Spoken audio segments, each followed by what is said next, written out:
Welcome back to episode 76 of the All You Can Game Buffet Extravaganza. Whoa, whoa, whoa, whoa. Gotta get that soundboard. I've been saying that for about I don't know 70 I don't episodes. know why we don't have a soundboard at this point. It's kind of embarrassing. We better have a soundboard by episode 100. Okay.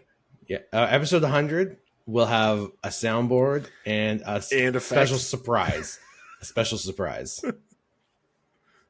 Okay, hold me to it. I'm excited. I will. You all have gonorrhea. Oh, surprise. I'm not excited at all. Not yet, you're not. On this episode, we're going to catch up on what we've been playing, talk a little bit about Blizzard and their awesome cinematic team and why they should just be making movies, and dive into a very interesting topic, a hard one, a very hard topic on some video game legends. And yeah, well, we'll get to that. That'll be our second topic. We'll talk about that later. But what did we've been playing? What have you been playing, Levi? Other than well, no, you go. So my family went on vacation and I'm here to take care of my dog. So I've had some free time, which is great. And I finally beat Elden Ring. So I started at 124 hours, and then I checked, and I finished at 168 hours. So I hammered just over 40.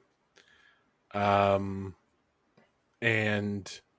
wow, I think Elden Ring might be one of the greatest games ever made.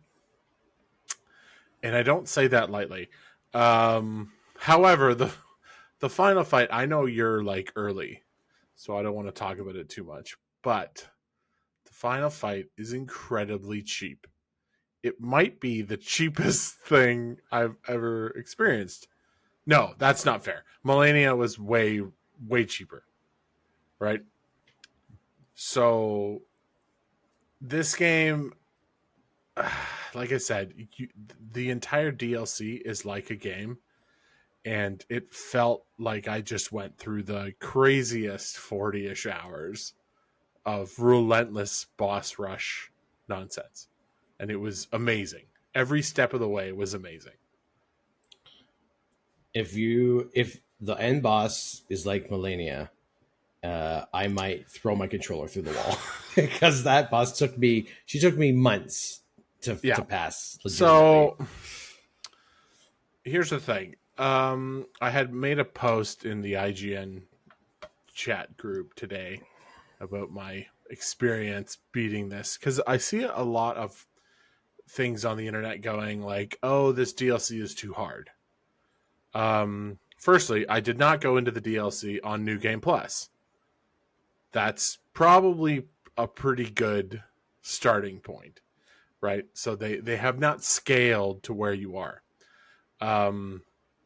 Also, the most important thing is there's this item called the Erdtree fragments, spelled Erdtree. Yeah, Erdtree.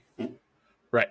So the side tangent, that's actually Old English for shadow or shadow, so that's why it's called the Erdtree fragments.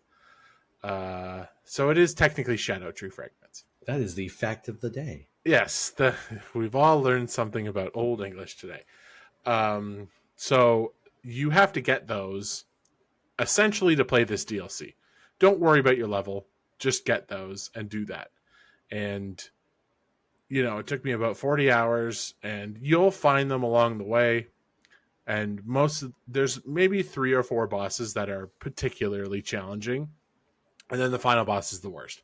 But I just changed my loadout. I had to change my loadout. That was kind of the whole roundabout point I was getting at. You can't do with whatever you think is good. It's not going to be good. They have designed this fight with certain rules in mind that you just have to accept. So you'll have to change your build to ensure that you can play along. Because if you don't, the game will crush you. It is currently crushing me. I can Right. say that But for sure. that can be attributed to you not having the shadow tree fragments. To you sucking. No, I don't think that's it at all. I don't think that's it. It's very punishing. But as a whole, I think this has been just a bittersweet treat of a perfect game giving you a little bit more, and we're never going to see any more Elden Ring. So their next game better be open world like Elden Ring. I kind of like that they're saying they're not going to do any more Elden Ring. It kind of makes it a more of a That's special fine. experience. That's fine. You know, From like a lore and world perspective. But how do you go back on creating one of the most vast and intricately designed open worlds that we've seen to date? And before this game, I would say Breath of the Wild did it, right? I agree. And before that, you would say Grand Theft Auto 5. So like this game is kind of now the bar of a perfect open world mixed with so many genres. So I don't know. That I just had an incredible time, and I wish I could keep playing it, but it's over and the bosses are gone. So But it was all about the friends you made along the way, right? I didn't make any friends. I actually had to kill a lot of people, including the NPCs. Let me tell you, there's a lot of NPC like you gain friends and then you kill them, and that happens a lot in this. So no, there were no friends made. It was all about the murders we did along the way. Sure. You could argue I made one friend because I completed one guy's quest start to finish properly, and then he went the distance for the storyline, which was nice. You know, I didn't think I was going to get sucked back into Elden Ring as much as I am currently. Yeah. But as soon as I started like exploring the world again and being like, "Ooh, what's over there?" and I just ran to this giant castle, and now I'm making my way to the top of the castle. Now I'm at a boss fight that is currently punishing me. Yeah, I remembered exactly why I loved the game so much. It's so good. It's so good. You were telling me you've written satisfying. some ugly spiders too. Yeah, they're like they look a little bit like they have more legs than spiders. I'm not entirely sure. I mean, I'll put up some B-roll of it because I captured some video of them. They didn't cause me too much trouble, but they just really weirded me out. They're gross, right? They're really gross. They have scorpion tails. Yeah, like giant spider bodies, but like gross kind of spider. Not the traditional big bulbousy spider. The gross, like lanky, disgusting spiders. You know, they remind me of. You remember in Dune? I don't know if you remember on the Harkonnen planet when they're having like some meeting and they're like, "Your creature, get it out of here!" And it was like this weird spider with like human hands and like people parts. Yeah. That's what it reminded me of. It was, just made me grossed out. People parts skeeved me out. I don't know how else to describe it. They have people parts. That's true. That thing in that scene in Dune, that's not a person. No, it's like an amalgamation of people parts. It is a bunch of human body parts kept alive in some fashion. Yeah, which is very fitting for Elden Ring as well. Actually, a lot of things are just a mass of body parts kept alive. I mean, as gross and skeevy as those are, the area that you're in or that I'm in, the view is astounding. Man, the art direction is just impeccable in this game. So beautiful. Good. Yeah. Everywhere you look in this game, there are vistas to just bask in the sadness and sort of oppressive nature that is the Shadow Realm. It's like a melancholy, like medieval painting. View. Yeah. No, it's beautiful. Yeah. I love it. And stark and depressing. So, long story short, I beat it. And I think everybody can beat it. You're just going to have to change up your play style when you get to the last fight. As the YouTuber Ren's Reviews once said, "Are you now depressed-any after beating it?" That was his take on beating a Destiny expansion. That he was very depressed. I love it. See, I didn't suffer from that when we completed the final shape stuff because I went right to Elden Ring. Elden Ring filled the void. And now 40-ish hours later, I panic bought Star Wars Survivor. Jedi Survivor. Jedi Survivor, the sequel to Fallen Order, and I'm loving it. It's such a great transition from horribly oppressive Elden Ring to here's some Elden Ring Dark Souls rules, but you can jump. You can double jump. I need to play Fallen Order. I haven't played. I've watched you play a bit of it. It's great. It's fun. Great. It's a good time. This already feels better than the first game, so that's nice. It's much bigger. The map is huge. From what I've unlocked, because I did like the initial like hour and a half to 2 hour sort of opening part, and then you go to another planet, and then that planet opens up, and lo and behold, it's very Elden Ring, very Breath of the Wild. You can see the points on the map that you need to get to, and those are the campfires or the points of grace or the towers. It's the same system. So like their influence, I think, will be felt for years to come as a standard for video games. You know what? I certainly hope so. Because I am really sick and tired of like the open world of go here, do thing, go here, do thing. You know what? And this is a Ubisoft game, and they're notorious for the Ubisoft system of climb the tower, look at the tower. But Star Wars feels like they've already fixed that. And it's not to say it's original, because it's not. It's the Breath of the Wild Dark Souls method. But I think they've made it their own, and it works really well. And I'm about 5-6 hours in. I've had a blast today.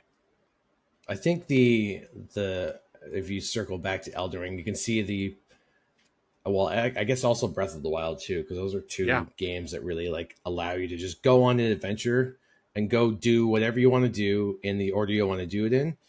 That to me is what open world is, not just like a series of like zones you go and visit, you know? So yes, as long as companies can like mold their own version of that, I am right. I want to say like early World of Warcraft probably did that, where you walked into an area and you were like, I shouldn't be here. Yeah, I would agree. So that's a really good actually comparison, because World of Warcraft had a totally different like feel to it, because you could see the map of like generally where you were going to go. Yes. But it definitely had, you know what there was? There was danger in World of Warcraft, and there's danger in Elden Ring. And that's what I think maybe the difference is. A lot of like open world games just have, like Destiny, for instance, it doesn't matter where you're at one level in the area. Yeah, and like there's nothing that's really going to like do much damage to you in the open world. They tried to play with that in early Destiny. They did try to play with that, and they would throw like a yellow bar ogre in a corner somewhere, and you're like, well, I shouldn't be talking to that guy. But like for the most part, no, they didn't do that. Well, maybe that's what their new Frontiers game will be about. But we'll save that for another episode. But you were saying how like difficulty is kind of, you need to walk into it. You need to accidentally walk into it. Yeah. Final Fantasy 12 actually did. It was on PS2. Did a really good job of that. You could absolutely walk into an area and there was just a giant monsters there, and you weren't supposed to be there. And what better way to learn than the game going, yeah, go ahead. Go ahead. Yeah. You just got killed by a skeleton that you thought you could kill 1,000 times over, and now you're dead instantly. You just get one-shotted by everything, by like a little Little mouse in the grass. Sure. So, like, and that kind of has been taken away from a lot of open world games as of late, and that's definitely a holdover from classic games like D&D, Mm-hmm. right?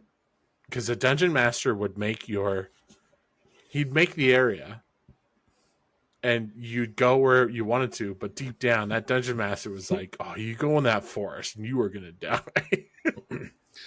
Depends on how devious and how Sure, but like the diabolical your idea that dungeon was like master. nothing was safe, nothing was sacred, Yeah. right? And Elden Ring and Breath of the Wild follow those rules where, for the most part, where you are is fine, but you might go down to a valley and a giant rock monster comes out. You're like, nope, Yeah. I'm just walking away.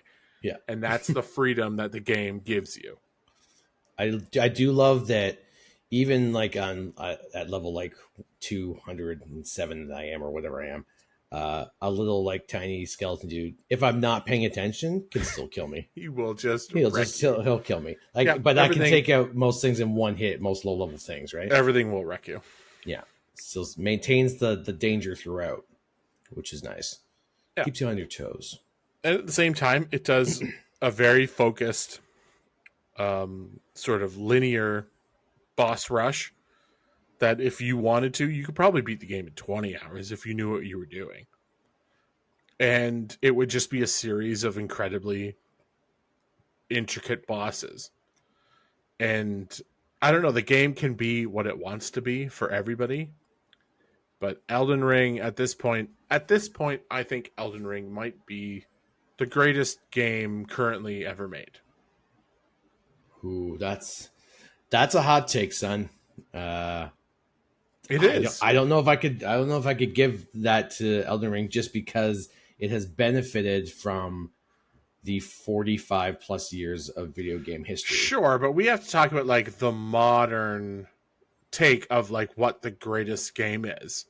And you have to take into consideration obviously things that are new, and you have to compare them to old things.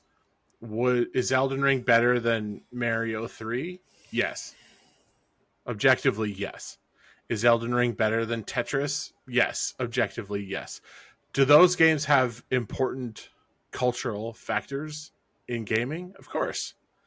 But Elden Ring ties together so many aspects of the overall gaming world, from Dungeons and Dragons to other fantasy based games that came before it, like the early Elder Scrolls games.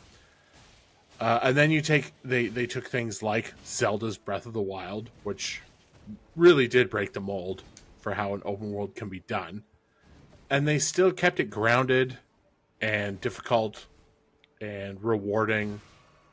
And I don't know. I think this game might be like, if you were to compare it to The Witcher 3, which is better? I would have to say Elden Ring. I would Right? go Elden Ring. Pick any game that's even remotely close to Elden Ring, and Elden Ring is better. As a game and gameplay and like the fun I had playing the game, Elden Ring is pretty unmatched. It's up there. It's like Elden Ring, Breath of the Wild, and there's maybe I put Destiny up there too, just for gameplay. Yep. But in terms of like as a storytelling device and like telling a story, not so much. So Sure. Purely gameplay, the thing that games can only do, yes, I think I might agree with you that Elden Ring might be one of the best games. Currently, one of, if not, the most important game that we've ever had to date. Yeah. Right?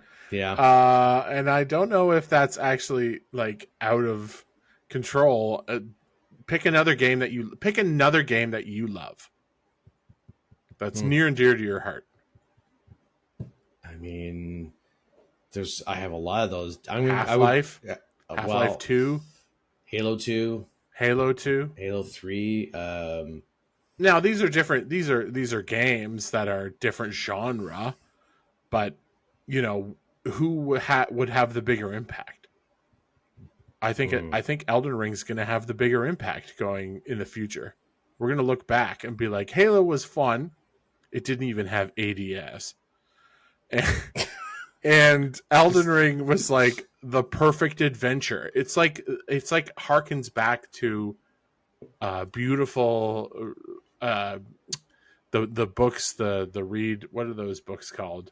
Where you would flip through the pages and Like choose your own adventure. choose your own adventure. It has that sort of choose your own adventure, old school Dungeons and Dragons quality to it. Can I give you a preview of the choose your own adventure of Elden Ring? Go to page 7. You died. You die. Shit. Go to page 200. You died. Fuck. Go to the swamp. You died. You go to the swamp. You lived, but you got poisoned. Go to 307. You died. Shit. You did not find the shaman in time. But it's just, there's something about Elden Ring that feels classic and harkens back to the greatest of fantasy. And I think we're living in a time where everyone who plays video games that is relatively good at video games should give Elden Ring a try. My cousin is still trying to get through Elden Ring. She's on the Elden Beast. And I was telling her earlier, I was like, oh, they buffed Get it. your So horse. you get your horse. She's like, oh, sweet. I was like, yes. Can't get at it. I did notice they gave you several more occasions in the DLC where you can use your horse. Because I think they realize some rooms are a little rough. Yeah. Dragons especially. It's no fun fighting dragons. Because they close crazy distance or they fly away. And then they land like so far away that you're like, okay. Yeah, the but fire now breath that you is have also... a horse, you can go there. Never mind. I was going to ask you a question about dragons in the expansion. Forget it. It's fine. Go ahead. No. I'll get there. No, I can give you one freebie. Come on. Is there like a big dragon boss? Because there were a ton of dragons in Elden Ring that were not bosses. Technically, they were just open world, like big ass enemies. Bosses, sure, but there is one dragon boss that has garnered meme status. I'm surprised you haven't come across him yet. I've been like blackout status on. That's great. That's good Erdtree. because there is a boss, and there's a companion that goes along for this dragon boss, and I highly recommend that if you find him, try and keep him with the plot. Because he's hilarious, and then go and watch all the memes because the memes are so good. Yeah, people love this one character. However, yes, there is a very epic, very intense dragon boss fight, and it's totally optional. You don't have to. It's not part of the story, so you can go do it on your own, and it's amazing. I will be doing all the bosses. I've done everything. I did a checklist, and I think, okay, in the first game, did you do all the bosses in the first game? Because I did virtually every boss. I did virtually every boss. I left the frost dragon at the northern part of the map because I was like, this guy's bullshit. I remember we tried to do co-op for that, and it just would not work. We were trying to figure out co-op at the time. I'm sure it's even easier now. Yeah. However, that boss is not kosher, so I didn't do that one. Also, the death bird. I did that boss. Yeah, I bet you did. Did you fight all the death birds? There are 3 death birds. I fought 2 death birds. I'm missing the third one in the snow area is so horribly unfair that I was like, this is dumb. Guess what? There's 1 death bird in the DLC. He's somewhere. I won't tell you where. You might run into him. I just went, nope. No, thank you. Maybe I did fight all the death birds. Do you have to fight them like in order? Because I fought one that's in Limgrave, and then I fought a snow one, and then maybe I did fight in the third one. I don't know. I don't know. There's a snow one outside a castle in the snow area. He's so unfair. They're so unfair. I think they're the worst boss design of anything in Elden Ring, and guess what? There's one in the DLC, and I said, no thanks. Nope.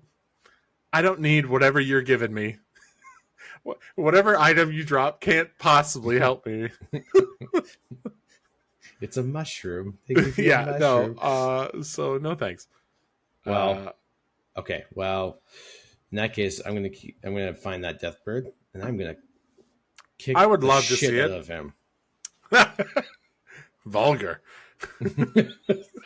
I mean, I'm gonna gently. I'm gonna poop gently out of him. Oh god, I'm not looking forward to those death birds. You know what I don't like, and not that I don't like it. It's that these bastards have appeared in 3 places now. The stupid dudes with like the circular weapons that are like weirdly hunchbacked and they run really quickly. And, they screw those guys. They're the worst. The bane of the DLC. They're not even and they become common enemies. Oh, Jesus Christ. They just throw them into batches of dudes, and then one just like sneaks in, and you're like, where were you hiding? Why are you in this room? And I hate them. Yep. Yeah. There was one, I was just running up a staircase, no enemies anywhere, and out of nowhere he just drops down. He's just like, it kills me. I was like, you son of a bitch. I've noticed that a lot of the enemies in this DLC have crazy reach. Crazy reach. Yeah. Like, to an unfair... If I roll back twice and then you should start be out, speed running backwards, I shouldn't really be hit by you. And you can just one lunge in. And I'm like, okay, well, I guess that's how that went. There's these knight characters in the area that I'm in. They have these massive swords. And the same thing, I tried like double rolling out of the way, but they could still reach me. So I had to like be aggressive and like go forward and really like hammer away on them. And you know what? I think the one rule we can all learn from this DLC is that they don't want you backing up. They want you pushing in. And if I have a tip for the final boss, you don't get to run away. You don't get to Melania it and run up the hills and back away and try and figure out her moves. No. You get to get up in his face and you have to be better. Well, I'm going to go Rivers of Blood on this guy. No problem. It won't be fast enough. Well, speaking of Rivers of Blood, there is a cinematic for Diablo 4 Vessel of Hatred, which really made like my skin crawl. The first one that they put up for Diablo 4 with Lilith, like, and the sacrifice that one was brutal. But this one, I hope we have B-roll. Oh my goodness! We can bring up Lilith coming through that screen of flesh. The flesh screen, yes. But her emergence was an amazing like cinematic. I love watching that, and it made you go, "Wow, Blizzard really knows how to make some gory stuff if they want to." Yeah, and to be fair, like Diablo 4 really delivered on the gore and like just the sheer disgusting like nature of hell, and like they went for it. 3 was very colorful, so they had to about face on that one and make it gritty, dirty, brown, and bloody. I'm all for it. But the expansion, they just came out like last month. They came out with this, so this has been out for a little while. But I just watched it again today. It's brutal. What's the character's name? Is it like Nywin? Starts with a V, I believe. I was like Nywin or Nywin. Starts with a V. Anyways, she's in a boat traveling to the tomb of this new Akrit. land. Yeah, it's like I bet it's gonna be like a swamp type thing, just because it's it's a rainforest. They're going for tropical Amazonian theme, and the new class is going to be Amazonian sort of sorcerer warrior dealio. A spirit, something she's searching for the Diablo's brother, or she's like the demon related to Diablo. You in the base game, you run into this dog that has no face, and it's just a skull, and it's guiding you the whole DLC. Oh yeah, That's spoilers by the way for Diablo 4. oh, for like a game 3 years ago. Last year, bro. Come on. No, Yeah, 2023. no way. It came out in June 2023. That was Diablo definitely 4 release. I yeah. gotta. You gotta look it up. It was definitely Oh my god! It's been 1 year. yeah. All right, it's been 1 year. Screw you guys. Like, come on. Oh, Narelle, that's it. Narelle. Okay. There you go. And what's the name of the demon? Mephisto. Mephisto. Right, Fisto. The old Fisto. Yeah, I think it looks great. I agree that Blizzard has the best cinematic work ever. I've said this before on the podcast, and I will say it again. I wish Blizzard would make a department to rival other animation studios in terms of just films. Yeah. Do you know how many bad companies churn out garbage CG movies of like wonderful franchises that just get ruined? Blizzard should absolutely be making 2-hour long. I want the Pixar of gore Yeah. done by Blizzard. You know what? Give me the eternal conflict from Diablo 4's like lore and backstory in a cinematic movie. I would Totally. pay cash money. I would go to the theater to watch that. I love even Diablo 3. Like Diablo 3 gets trashed on a lot, but again, the cutscenes in that game are. That was what sold me when I got my new computer. I was like, I have to play this game because A, it's for Mac, and B, the cutscenes alone, like that dude with the spider legs, he's like one of the first bosses you fight, but he has an incredible CGI scene. Asmodan. Asmodan, yes. He has an amazing early CGI scene, and part of me hopes that you're going to have like B-roll for all of this. I have a lot of these already downloaded. But like we're only talking Diablo. I think the conversation is the best of Blizzard. Let's go back to like Warcraft 3. Okay? Think of a very interesting time pre-World of Warcraft. This is the next installment, and they put out a trailer. I still remember this trailer, seeing it and being like freaking awesome. So there's an orc and a human fighting in a field, and then the fell meteors come down, and these giant demonic fell monsters, the golems, come out of the ground. And up until that point, that wasn't a thing that was in like Warcraft. So they were essentially introducing a new race, that the undead fell race, the Infernals. And I remember seeing that trailer on like, I don't know, G4 or something like Electric Playground, like something that was like TV was broadcasting it and going, man, this is incredible. As someone who grew up playing World of Warcraft 1 and 2, I couldn't have been more excited for this. I'm just watching the Warcraft 3 Reforged version of it, and it's still just as awesome. It's incredible. They've always been ahead of the curve, and I wish, like I said, they would do more just CG projects. Give me, you know who does this a lot is Square Enix. They have spent Hollywood dollars on movies that go to Blu-ray at the time.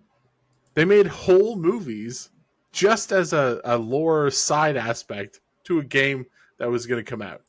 And they paid legitimate Hollywood actors, and like it was a crazy budget. And it looks okay.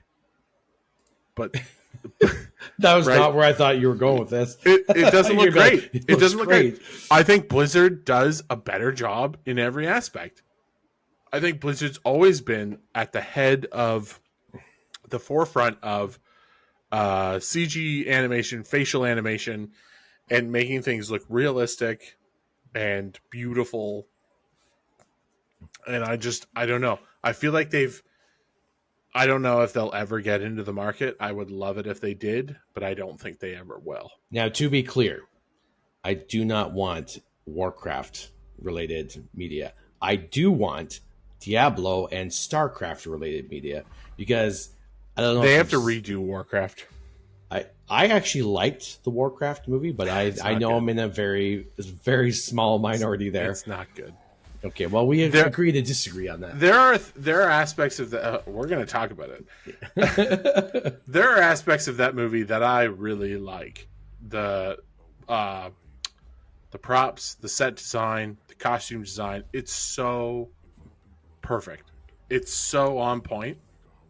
But the script is not good, though. The script and the way they went about it was, as a World of Warcraft, Warcraft 2 and 3 fan, the plot of how they build the gates and they come through, and they kind of butchered that whole thing. So they did the classic, we can't make this a movie without doing it our own way.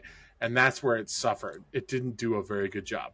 We've learned with films, video game adaptations now, that if you do it 1-to-1, it will work well and people will like it. And Warcraft didn't do that. I mean, the only other option is when you have a game like Fallout where you have like a whole bunch of pockets of different things where you can just make up your own story but within the same universe and draw from all the other things. That's a special scenario. That is a special scenario. And for the most part, like, okay, you're right. Fallout works well to individual storytelling. Warcraft does not. The Last of Us does not. The Last of Us did it exactly the way the game is. And guess what? It's a highly acclaimed HBO program. That's going to be even better next season. Oh, I can't wait for next season. It's going to be real divisive. I hope not. Well, you know it. You know it's going to be. I know why it's going to be divisive. Yeah, we both know why. It's stupid, but it's stupid. People hate masculine female characters. People hate characters that are, not to the conventions that they want. But I loved every aspect of that game. I also loved that you played both sides. And then the penultimate moment was when you both had to go to the compound, and then you see how it plays out. And it's such a absolutely grueling scene that when they do season 2, it's going to be incredible. I am the girl really who interested to is see playing this. Abby preemptively got off of social media. Good for her. Because she already knew fucking shit how bad it was going to be that she got rid of all her social media, which is kind of pathetic. Well, yeah, but it's smart. But I mean, it's smart because she's going to have the role of a lifetime, and it's going to be an incredible show. But she and Naughty Dog and Sony were like, so just a bit of advice. However, we got off on a tangent. We did. Video game adaptations and things like Blizzard should be doing animation. They should have something other than, like, I guess what I'm saying is dip into the television medium, which they've never done. They did it once and it sucked. I'm sorry, David Bowie's son, but it's not a good movie. I like it. My main problems with that movie is the acting. The acting, like the cast, it's miscast. And I liked the guy. I liked the one guy who is like the sorcerer. You like? Okay, this is where I have the issues. The biggest issues with they cast Ben Foster as Medivh, as the big dude. He's basically like, hey man, I'm a sorcerer. That's like how I view him, not like a Gandalf type or like, someone who actually is into the dark, magic. It just seems so I agree. Now that weirdly you out mention of that, character. you're right. It is out of character. Maybe because it was one of the few characters I was like, this is a person I know. Um, Like I liked the idea. I love the idea of the character and like the him orcs had the bringing. best story, and the Yeah, orcs have the best animation. Like the yeah. facial animation, like that's like ahead of the. So you could argue, yes, Blizzard has done it, and they've done it, and the orcs are the best appreciation for what they can do. But that movie lost the plot, yes, and the director took it in the wrong direction. I don't know. If I they would have had liked to followed the just see it. plot one to Well, one, it would have worked. they followed it. To be honest, they followed it pretty close. Like they didn't deviate Kind that of. much. The deviations they did weren't that like crazy. I guess just the way they presented this I'll, side's building the portal and like there's turmoil here. I don't know. I just feel like it was maybe poorly written. I think the orc side of the story was Is the actually better written part. way better and Yep. acted The way humans, better. I couldn't The care humans about were the terrible. humans. The humans were terrible. I couldn't tell who was a father and who was a son because Yeah. they all looked the same age. And Son, they were all like the same. come here. Father, I can't believe we're so different in terms of our ages. You're 10 years older than me, father. That's a whole other connotation to can of worms. The costumes, though, here's one thing that they needed to change, but they needed to change. The human characters in Warcraft are so exaggerated and stupid looking. Yes. And deliberately because you're looking from a top-down perspective, and you need to see them. And there is the charm. Like I play Hearthstone. There's the charm of the big, bulky, cartoony look. It doesn't look good in real life, though. It doesn't look good in real life. It's not Warhammer. You know? Yeah, that takes you out of. You're like, why are you wearing such stupid armor? Like the orcs look amazing because they have that's their culture, that's their armor. It's armor, bones, lots of things. It makes sense. And then the humans are all like, I've got this steel plate on my shoulders that are up to their ears, and you're like, why? You're not a space marine. Like that matches that game, but. Anyways, we've really gone on a tangent here. Well, I guess not really, but I'm still going to stick to my guns here. I don't want to see more Warcraft. I want to see Diablo, and I would love to see the story of Kerrigan, like as a feature film. In StarCraft? No. Kerrigan is. Yeah, Kerrigan in StarCraft. In StarCraft. Yeah. That'd be amazing. I would love to see that. StarCraft lends itself so well to episodic. All of it does. It's just you it lends itself well to a movie too. You get rid of the part where you play the game, i.e. the missions that you play. You don't need those. I don't need to save 10 bunkers of civilians and you see that. Like we have to understand as a viewer that the people have been killed and the Zerg are bad, and we're like, you need the moment where she is left behind and people are like, oh no, and then she comes back later as the bad cliche. I get what you're saying. But Blizzard needs to hire better television media people. Yeah. Heart of the Swarm has one of the best openings for any video game. It's so friggin' badass. It's just Kerrigan storming the human planet. And you see all the Zerg and popping out of the ground, like the Ultralists, just ripping through tanks. Oh, yep. Or the human starship just crashing and the Terran ship, the big battle cruiser. Yeah, so good. You know what? I never ended up playing the third expansion. Yeah, I didn't play Legacy of the Void either. I watched a bunch of the cinematics, but I didn't play the actual campaign because it took so long for him to come out that at that time I was just kind of over it. So I had a. I don't think it was this computer. Maybe it was. No, it was the one before this. I had both expansions, and then at the time, the operating system was not new enough for the third expansion, so I never played it. So that's one that's just got away from me. I could technically play it now because they've made it a lot easier, but maybe we'll see. Just honestly, I was only playing it Heart of the Swarm for the story. I just wanted to know what happened. Yeah, Just download the and it was cinematics. so cool. I played through all of Heart of the Swarm, but it's the third one I never did. But long story short, Blizzard, come on, Make a movie. make a movie, make everybody happy. Give me, just give me that Diablo movie. I want to see more Lilith. I want to see more Mephisto.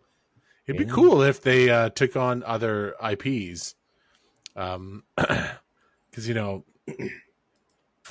I started watching this show called Berserk. What's You that heard of about? Berserk? No. So Elden Ring and a lot of Dark Souls and Miyazaki stuff is all based on this show or this manga called Berserk. And they had a show, a whole 25 episodes that came out in 97.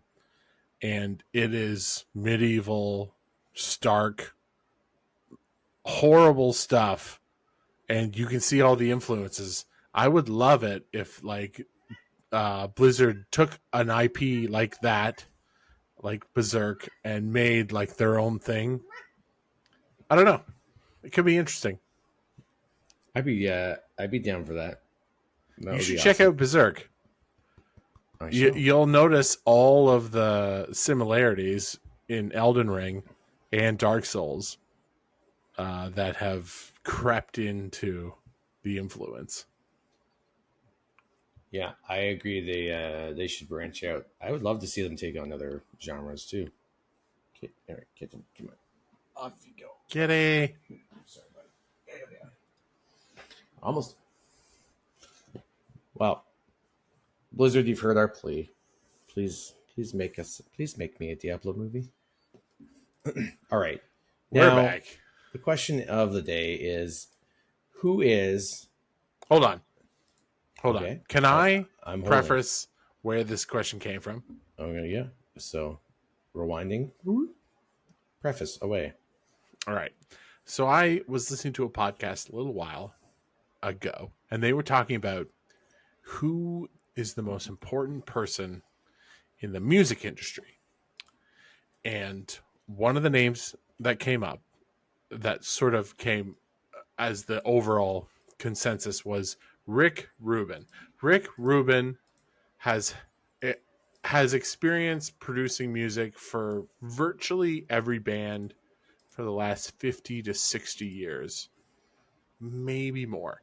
He has a very intense history, and he's overall a person who has had a big overall impact on a type of genre, music. And my question is, who holds such a claim like Rick Rubin in the gaming industry that they would like have such influence and be so remembered for the next 60 to 100 years? Hmm. It's a very loaded question. There's a lot of people, and we've kind of made this list of super players here, but none of them actually like feel like a few of them feel like they live up to it. But I guess the question is, who do you think is the most influential modern person in gaming? Steve Jobs. We all know he loved games and was a big gaming advocate. Yep. Loved them. Chips Challenge on Microsoft. Dark Castle on the Macintosh. It's a great game. I remember it well. So we've compiled a list here, but I'm curious off the top of your head who you think might be contender for the most important. I mean, this is hard because there's so many facets you could go in. So I think I'm going to go with. Okay, well, let me before you say anything, let me tell you, I'm going to go with like who is the most influential in terms of gaming in general, not necessarily like a game director or something, but like someone who's contributed too. So I think Tim Sweeney from Epic Games is probably one of the most influential in terms of if he didn't found Epic Games, there would be no Unreal Engine. There would be no competition to John Carmack's Quake engine and like the Doom engine and stuff. Yes. And we would not have Unreal Engine 5, which is like the mind-blowing thing it is now. It is a standard. It is, you're right. It's a standard of like computing, and everybody uses it. Everybody falls back on the system. Does he have the influence he did when he made Unreal Engine initially? Because he's still there, or he's still there. He's still the is he still CEO. there? Yep. Because he's not like a Bill Gates where he's like he was there and now he's gone. And no, he's still running the company. I don't know if he's doing any like the programming at this point, but no, you know what? God no. You know what? He strikes me as a kind of guy though that probably that is might. doing it. Yeah, he's just like he keeps a little remote like Linux like laptop with him at all times just to sign in and do code. I mean, I don't know if you've ever seen what Tim Sweeney looks like, but he's kind of quintessential. Not to be that guy. I'm going to be that guy, but he looks very much like that's what he's still into. And you know what? More power to him, because earlier tonight programming is awesome. him because I don't think I've ever really seen him. And then I Googled him and I was not shocked, but you know what I think shocked. It is? It's the glasses. It's the glasses that really like kind of seal the deal. Like, because if you took his glasses off, he would look like the guy from like Wolfenstein. Yeah. Oh, John Carmack. I guess. No, I mean like the face you see. Oh, the actual like the damage identifier. Yeah. Very chiseled, very square head. Anyways, that is a good suggestion. Now, I wouldn't say Unreal the game itself was like anything mind blowing other than like an incredible graphic leap. Like the actual game itself was not like there's nothing that special about it, but graphically, like, oh my gosh, blew everybody away. Totally, it was at the forefront, and it was just kind of interesting because they started with Unreal, and Unreal, the original game took off, and modders, the whole community really absorbed that game back in 1999, 2000 to 2001. And then he obviously went on to do like the back end stuff, right? But where would we be without Fortnite or Unreal Engine 5 currently? Like these things are still staples today. So yes, he is an absolute contender for most influential. All right, so who would be on your list starting out here? I start with a heavy hitter. You added Tim Sweeney, and you kind of convinced me. But like the people I had sort of thought of, I said John Romero and John Carmack, but I kind of just mean John Carmack. We talked about it. Sorry, Dekatana. Well, John Romero, he wrote the Doom Bible. Like, I'm wearing a Doom shirt. These guys created something so important to gaming: the first-person shooter, the use of 3D rendering, the use of 3D levels. There's just so much to be said about both these guys. John Carmack came out being more important, and fast forward to today, he is involved in the Oculus, right? Like he sold that to Facebook. Yeah, is it Meta. Facebook that owns it now, or Meta? He's at the forefront and always has been of technology. So I would say John Carmack. But we haven't even talked about any of the Japanese influence at all. And should we talk about like people who only do software as well, or maybe people who just change the game, like Todd Howard or Kojima? These guys did things that nobody did at the time. And see, this is where it gets tricky, because those guys are all game directors and they made incredible games.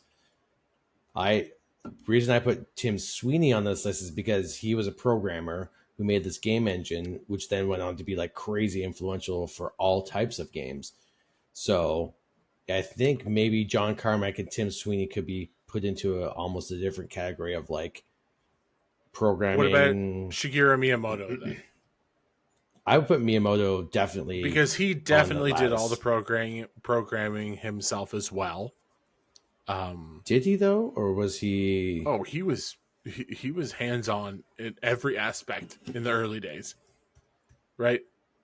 Like he definitely made code work and designs and concepts, and he sort of created what we know today as the platformer, the adventure game.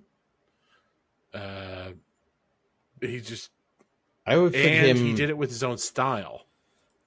So like if he is, I wouldn't. He's not a programmer per se. Like I'm sure he had to do some coding because Oh, that's back in the how day, they back in the all day it did. was. Like if you go to Kojima, he absolutely was a programmer and developer, and did all the strenuously annoying tasks, and then was like, "No, we're going to do it my way," and was smart enough to know how to make the engines to do it. And now he's created his own company after all these years, after 30 years or 40 years of creating masterpieces. Now he is the director and understands how his own engine works. So, sure, he hasn't put out as many games as, say, Carmack, but I would say they're just as important. I would go with Miyamoto by far, Yeah. just because of his philosophy, the game design he's created. I mean, look at his resume: Super Mario Brothers, Legend of Zelda, Legend of Zelda. Pikmin. Like just those three alone. I mean, I know Pikmin's not like the greatest in terms of its reach, but man, that's already a stellar career, and that's only like a very small slice of his career. Super Mario 64. Like, there's so many. He's done so many incredible things. Like, they pioneered the lock-on camera, which was not even, that wasn't a thing, Elden right? Ring would be nothing without the Ocarina of Time. And I watched a documentary about that recently, the other day actually, where the lock-on system from Ocarina of Time absolutely influenced the design philosophy for all Dark Souls games. Like I that's would it. I would argue all adventure, like All third-person adventure adventure games now. games, just because they all have that feature. Sure. And he did it on a joystick, which he helped design a controller that had one joystick. Yeah, Right? and it was a trident. Yeah. Oh, It's and that's like not them going well, sorry. Sony was like, why don't you just give them two joysticks? And Nintendo was like, no, we're going to do it they our were way. like, hold my beer. However, he created in that system the basis for 3D adventure games like Elden Ring and everything we've seen today, and the lock-on system that now it's like a staple. If you Yeah. play a game, like was playing Star Wars tonight, it has the lock-on system. It's there.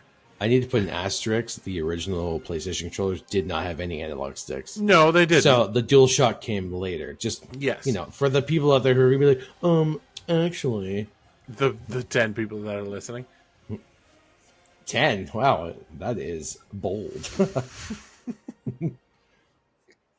Listen, dear listener / viewer. Shigeru Miyamoto, I feel like, okay, maybe we need to go for a Mount Rushmore. So we can take 4. Okay. Okay? That's better. Then I'm for sure... Miyamoto is on there. I'm going to give you my first two, and they're Tim Sweeney and Shigeru Miyamoto. For sure. They're on Rushmore. Now, in the... I would say in modern times, based on game design and modern aspects, Miyazaki, who makes Elden Ring and the Dark Souls series, is the next generation and probably one of the most important game directors currently. Right? What's he done? Do you do anything good? All terrible games. Something Light Souls or something like that. Right. Eh. And again, From Software was around before him. He joined late, but he joined late and then just skyrocketed to game director because the man has impeccable understanding of what makes a game interesting. And I think for the next 100 years, he's going to be felt more than Miyamoto, even though Miyamoto invented the lock-on system, which the lock-on system, I think, is how are we going to think of a better mechanic? I don't even know. I mean, yeah. I mean, when we're all It's just perfect. doing VR games, I guess we won't need lock on because we'll use our eyeballs. But Sure, but I don't think, I honestly think we wouldn't hit that for another 100 years. And by then, people won't even comprehend a lock-on system because we'll be living in some sort of horrific computer-controlled reality where we never leave.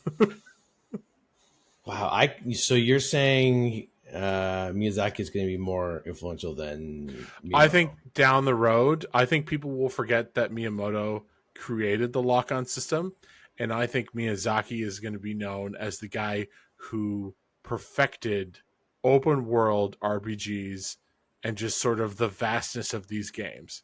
All right, I'm going to have to disagree with you on that one because Miyamoto. I mean, his claim to fame is not just the lock-on Sure, it's system. Mario too, and that's why like we're talking Mount Rushmore. Like I'm trying to pick someone who I think is going to usher in the future, and I think it's Miyazaki over Kojima, who I love Kojima, but like let's be real here, the man loves himself more than he loves the content he's making. Well, okay, I'm gonna have to think about Miyazaki on this Mount Rushmore. Is he gonna get chiseled into the side of this metaphorical mountain? Todd Howard? Todd Howard on the American side, North American side, was around just as long, if not longer, than Miyazaki, almost as long as Miyamoto, and has been doing fantasy from a Western aspect. And they've created the most important games. Daggerfall Daggerfall, all the way to Skyrim. Biggest games ever made. Fallout. These are current games. They've done a ton of games. And Todd Howard, I think, cannot be ignored as someone who may go along the distance. But will this Mount Rushmore that we're creating have 16 times the detail that you don't need it? And that's a Todd proven. If the gameplay is there, I don't think Todd doesn't make my. Todd doesn't make it? No. You know who does make it, though, is Gabe Newell. I think Gabe's more Uncle important. Uncle Gabe. Well, I think he's more important. I think he helped usher in some of the most, if not one of the most important games of all time, Half-Life. Oh, yeah. Half-Life, in terms of like telling a story with video games, especially first-person shooters, but just telling stories in general and world building and telling it through the environment, easily one of the best games ever made. And so if we were to give Carmack a spot on the mountain, Gabe Newell took it next. He took what Carmack started with Doom and was like, this is great. I love it. Now let's tell a bit more within the environment. And he created Immersive Sim, right? He created the Immersive Sim game where you have to learn based on your environment, and there are physics, and there's not just here's Doom, here's a level, here's a corridor, go shoot until the exit. There's literally a door that says exit. And like his games weren't about that. They were like, we're going to tell a story like a movie. However, Metal Gear had been doing that long before. Yeah, you could argue that. I mean, I think Kojima specifically is I not I a love great Kojima. I don't storyteller, think he but makes it on the top four. I don't think he makes it on the he's threshold. not on the mountain. I'm sorry, No, Kojima. and Gabe, video games aside, Steam. he created Steam. He created Counter Strike. Um, Well, he's hold on a second. Counter Strike was a mod that was created by the fine. community, Yeah, but it yeah, yeah. was then okay. I just want to Like be factually, you're right. He was like leading leading the charge on these design choices, and he was open to open source design, and encouraging people to make things. And fast forward to yeah, fast forward to today, and he has one of the most, if not the most successful handheld. Nintendo holds it for well, like Nintendo's still prices sold, but we're talking about a PC that you can hold, it's the old right? Steam Deck. And nobody has even come close to this design. And they've essentially ditched making games and are only hardware and Steam. And everybody and their mother uses Steam. So, yeah, Well, does that's Gabe. the interesting part though about Valve and Gabe Newell is they still do make games, but they make games at their own pace. And then they don't. They make games like whenever they want. And I think this is also this might get you disqualified, Gabe, because where the heck is my episode 3 of Half-Life? Never going to happen. Know? No, I know it's not going to happen. Nope. But he's allergic to the number 3. Yeah, it is a common allergy. They out of nowhere they made like Half-Life Alyx a bunch of years back, right? Came out then. It arguably but one that of the was best to push VR games the ever hardware that Yeah. he made and helped design to fight Carmack, right? That's true. That's funny. But I mean, they still do make games, but they are very selective. They're basically they the don't have to make storefront. games. No, they're making so much money on the storefront. And again, like Steam is probably one of the most important digital economies to date. I'd argue so it's Gabe one of makes the it best. on Mount Rushmore. Like he does. He's definitely on my Rushmore. So and I agree. My Rushmore right now is Tim Sweeney, Gabe Newell, and Miyamoto. Shigeru Miyamoto.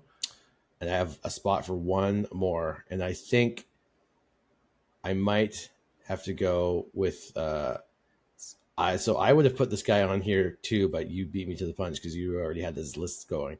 Mark Cerny. So yeah, he was just a brilliant mind. He's done a lot of stuff. Yes, it's interesting. He's got a very long list of like programming credits. He's an engineer, so he's been a game director. Just looking at his Wikipedia, 1983, his first game, Major Havoc, Marble Madness in 1984. Like I remember, I played Marble Madness. Crash Bandicoot 1 and 2. Yeah, that Spyro 2, Sonic, like the first Uncharted, the Jack and Daxter series. So he was the design. I didn't even know that. That's interesting. Sonic the Hedgehog 2, which is easily the best Sonic game. I don't care what anybody says. Sonic 2 is the best Sonic game. Also, the probably greatest game ever made. Video Game Donkey would agree. Game of the year, game of the century, Knack and Knack 2. We all know that Knack was a tech demo for the PS3. Listen, it's a great game. PS4. PS4. Sorry. PS4. Terrible game. But you got to attach yourself to something. However, he was also the mastermind behind the entire architecture of these gaming consoles. The man is specifically incredibly brilliant. Asterisk there, the PlayStation 4 and PS5, and presumably what's coming next. So I would say he's done more for Sony and gaming than all the way back to Crash Bandicoot, which is '97. So he's been there for a long time. He's been in the PlayStation and Sony ecosystem for a long time. So when he wasn't involved in, as far as I know, the PS1, PS2, and PS3 like hardware side of things, but the disaster of the PS3 hardware, I thought he was involved in the PS3. I don't think so, because the PS3 was purely designed by the Japanese side of Sony, and then they just kind of gave the reins to him in for the PS4 and said, like, design, you can go design our next system. Yeah, you're right. He came in literally after the PS3, which is hilarious because, man, the PS3 is still plaguing us today. That's why we don't have a emulator, because it's such they're a convoluted they're system. still like talking online about the PS5 finally getting a PS3 emulator. There are, dude, I got rumors. A wall of games and a disc drive PlayStation 5. If you can get that going, good luck to you. It's not going to happen. You know what it's going to be? It's going to be an emulator that allows you to download and purchase games. I guarantee you.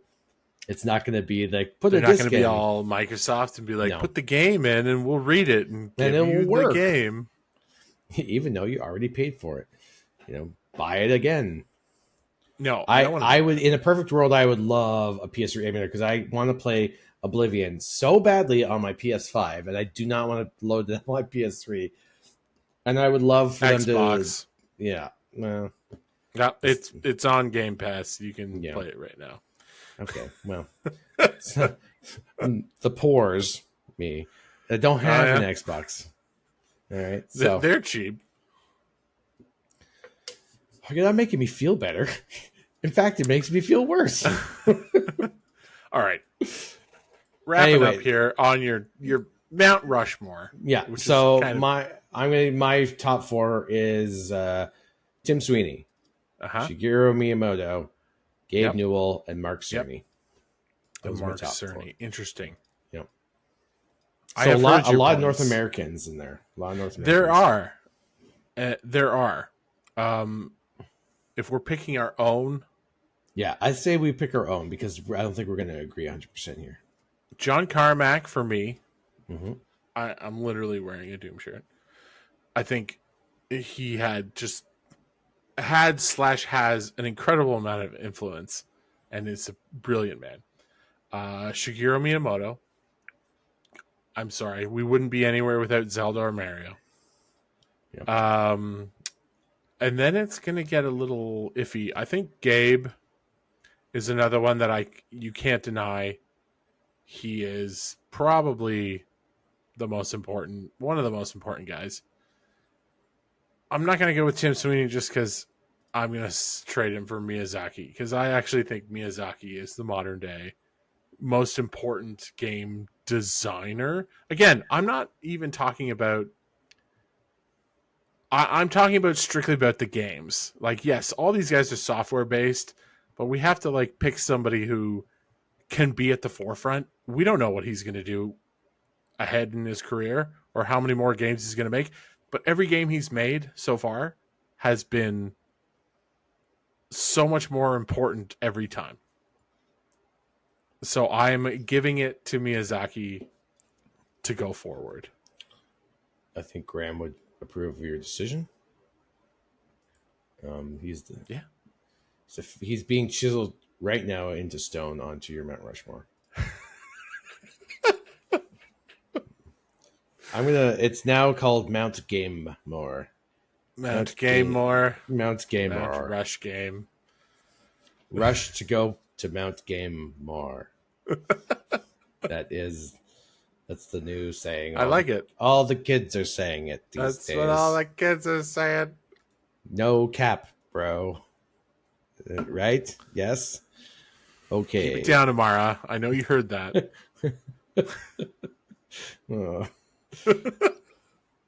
She's 7. Generation Alpha, they call that? Isn't that? All right, we have to end this. Yeah, I'll do a little bloodletting and get rid of this episode. Just to cut it off at the knees. Well, this was an extra special long episode. And I think we needed it. And if the hardcore fans watched all the way to the end, thank you very much. And if you watch all the way to the end, you get a free $2 coupon with my own buffet bucks. To the Coming Golden out soon. Corral. Yep. They accept them at all Shoney's and Golden Corrals. And IHOPs and also Golden Griddle. Well, they need to be a buffet. But yeah. Golden Griddle. and IHOP. They will accept them 100%. He lies. I lie, but I lie for you. For you. And with that, I would say thanks for watching, guys, and we'll see you guys on the next episode. Cheers. Adios.